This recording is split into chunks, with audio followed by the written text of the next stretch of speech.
तुम्हारी माँ ठीक कहती है, मैं अच्छा बाप नहीं हूँ बेटी, ना ही अच्छा शौहर। मैं तो मर्द भी नहीं हूँ। चलो मुझे छोड़ दो, सुंबल के बारे में सोचो जरा, बाबा के बारे में सोचो, अपनी बहन मलिहा के बारे में सोचो। हमें एक मौका मिला है, उसे साया मत होने दो।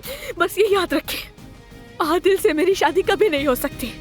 नहीं करूंगी अम्मी, किसी सूरत नहीं।